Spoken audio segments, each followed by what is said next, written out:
Chemistry की दो important branches की बात करते हैं जी। एक हमारे पास इंडस्ट्रियल केमिस्ट्री है और दूसरी जो हमने लिखी है जी वो हमारे पास न्यूक्लियर केमिस्ट्री है। अब इंडस्ट्रियल केमिस्ट्री की पहले बात करते हैं। जैसे कि इसके नाम से जाहिर है जी, इंडस्ट्री यानी कि कोई ऐसी चीज जो कि हम बहुत बड़े लेवल पे प्रिपेयर कर रहे हैं। तो यहाँ पर आपको तीन फिगर्स नजर आ रही हैं जी। फर्स्ट वन जो हमारे पास है ये जी हमारे पास सीमेंट है, ठीक है। तो इंडस्ट्री जिस तरह के बहुत हम कारखाने वगैरह देखते हैं तो वहां पर क्या है जी, सीमेंट अगर प्रोड्यूस किया जा रहा है और उसको बना रहे होते हैं हम, तो उसको हम कौन सी कहते हैं जी, सीमेंट इंडस्ट्री। इसी तरह से इंडस्ट्रियल केमिस्ट्री में अब क्या होता है जी, बहुत सारे केमिकल्स को हम लेकर और उससे क्या बना रहे हैं जी, सीमेंट वगैरह को प्रिपेयर कर रहे हैं। इसी तरह से यहाँ पर नंबर 2 फिगर जो आपको नजर आ रही है जी, ये क्या है, हमारे पास ग्लास है।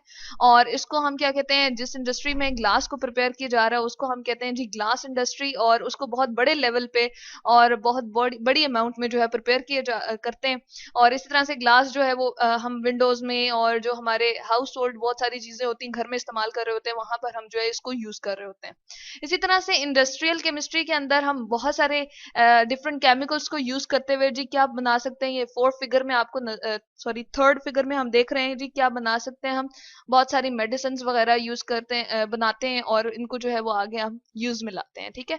तो ये मेन हमारे पास जो है वो क्या है जी, इंडस्ट्रियल केमिस्ट्री के अंदर इन्वॉल्व हैं और इन्हीं को हम जो है वो प्रिपेयर कर रहे होते हैं। इसके अलावा भी बहुत सारी हमारे पास जो है वो इंडस्ट्रीज होती हैं, जिस तरह के हम कहते हैं फर्टिलाइजर्स वगैरह। और इसी तरह से हम जो है बहुत सारे कास्टिक सोडाज और जो हमारे पास होते हैं जी, बेकिंग सोडा वगैरह जो प्रिपेयर कर रहे होते हैं। अगर इंडस्ट्रियल लेवल पे यानी कि हम डिफरेंट केमिकल्स को यूज करते हुए जो है वो इन चीजों को बनाते हैं, तो उसको हम कहते हैं जी कौन सी हमारे पास केमिस्ट्री इन्वॉल्व है, इंडस्ट्रियल केमिस्ट्री इन्वॉल्व है।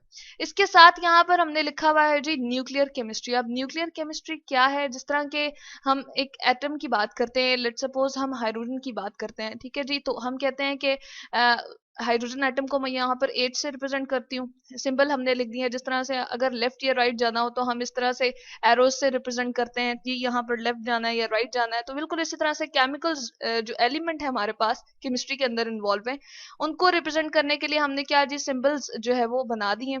और ये इन सिंबल्स को हम डिफरेंट अल्फाबेट से शो करते हैं। तो हाइड्रोजन के लिए हमने क्या लिखा है जी, एच। अब इसका एटॉमिक नंबर क्या है जी, 1, यानी कि इसमें इलेक्ट्रॉन या प्रोटॉन की तादाद जो है वो क्या है, 1 है। यहाँ पर जी हमने सेंटर में उसके न्यूक्लियस बना दिया, इसके पास प्रोटॉन 1 है और यहाँ पर उसका इलेक्ट्रॉन जो है वो क्या कर रहा है जी, 1 इलेक्ट्रॉन रिवॉल्व कर रहा है और इसके ऊपर नेगेटिव चार्ज होता है जबकि प्रोटॉन के ऊपर पॉजिटिव चार्ज होता है। यही वजह है कि न्यूक्लियस के अंदर जो है वो हम कहते हैं न्यूक्लियस के ऊपर पॉजिटिव चार्ज होता है। अब न्यूक्लियर केमिस्ट्री, जैसे ही हमने बात की न्यूक्लियर केमिस्ट्री, तो ये हमारे किससे रिलेट करती है जी, न्यूक्लियस से रिलेट करती है। अगर मैं कहूँ कि हाइड्रोजन का जो ये न्यूक्लियस है, इसकी केमिस्ट्री की बात करूँ कि इसको अगर हम तोड़ें या इसके ऊपर अगर हम कोई काम करें तो उसको हम क्या कहेंगे, न्यूक्लियर केमिस्ट्री कहेंगे। अब इसके अंदर जो बहुत इंपॉर्टेंट फिनोमेना हम लेकर आते हैं न्यूक्लियर केमिस्ट्री के अंदर, वो क्या है जी, रेडियो एक्टिविटी। तो मैं यहाँ पर लिख देती हूँ रेडियो एक्टिविटी, ठीक है।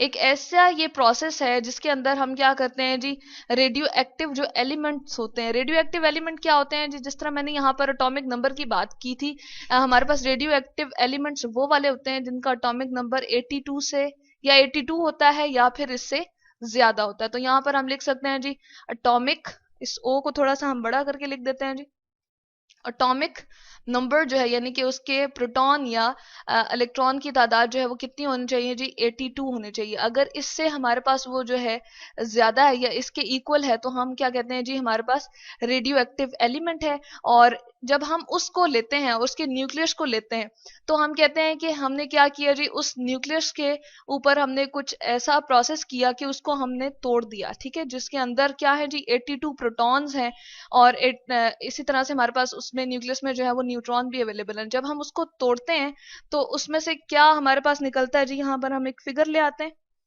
ये जी हमारे पास फिगर, अगर हम उसको ब्रेक करें, तोड़े, तो क्या होगा जी, हमारे पास वो एक तो एनर्जी देगा जो कि आपको यहाँ पर नजर आ रही है, और दूसरा उसमें जो है पार्टिकल बन जाएगा। तो ये जो एनर्जी हमारे पास प्रोड्यूस होती है, जो बनती है जी, इसको फिर हम डिफरेंट कामों के लिए जो है वो इस्तेमाल कर लेते हैं। जैसे आजकल इससे जो है वो इलेक्ट्रिसिटी को प्रोड्यूस करने के लिए बहुत सारी कोशिशें की जा रही हैं। तो हम यहाँ पर लिख सकते हैं कि इसी एनर्जी को यूज करते हुए हम बहुत सारे फायदेमंद प्रोसेस कर सकते हैं जो कि हमारे लिए क्या है, बहुत अच्छे प्रोसेस हैं। जैसे हम कह सकते हैं कि हम इससे इलेक्ट्रिसिटी की प्रोडक्शन जो है वो इंक्रीज कर सकते हैं, बिजली बना सकते हैं। इसी तरह हम कहते हैं कि ये न्यूक्लियर पावर प्लांट्स होते हैं। तो यहाँ पर हम कह सकते हैं इलेक्ट्रिक सिटी इससे प्रोड्यूस की जा सकती है। इसके अलावा इसके जो है बहुत सारे हम प्रोसेस को यूज कर रहे होते हैं जी। न्यूक्लियर केमिस्ट्री को यूज करते हुए रेडियो थेरेपी की जाती है। ये जो रेस निकलती है, जो एनर्जी होती है जी, उससे रेडियो थेरेपी की जाती है। तो इसको रेडिएशन कहते हैं। क्या कहते हैं जी? इसको एनर्जी को हम रेडिएशन कह सकते हैं। और इसी तरीके से हम जो है बहुत सारे जो है प्रिजर्वेशन ऑफ फूड भी करते हैं, यानी कि फूड को प्रिजर्व करने के लिए भी इस एनर्जी को हम यूज कर रहे होते हैं। तो ये है जी हमारे पास इंडस्ट्रियल केमिस्ट्री और न्यूक्लियर केमिस्ट्री के। इंडस्ट्रियल केमिस्ट्री के अंदर जो है हम बहुत अपनी इंपॉर्टेंट जो इंडस्ट्रीज होती हैं उनके हमने दो चार यहाँ पर नाम लिखे हैं। सीमेंट इंडस्ट्री जैसे हो गई, सीमेंट को प्रिपेयर किया जा रहा होता है। ग्लास इंडस्ट्री, मेडिसिन इंडस्ट्री है। इसी तरह से हम फर्टिलाइजर इंडस्ट्री और टेक्सटाइल और सोप वगैरह की इंडस्ट्री भी हम यहाँ पर लिख सकते हैं जी।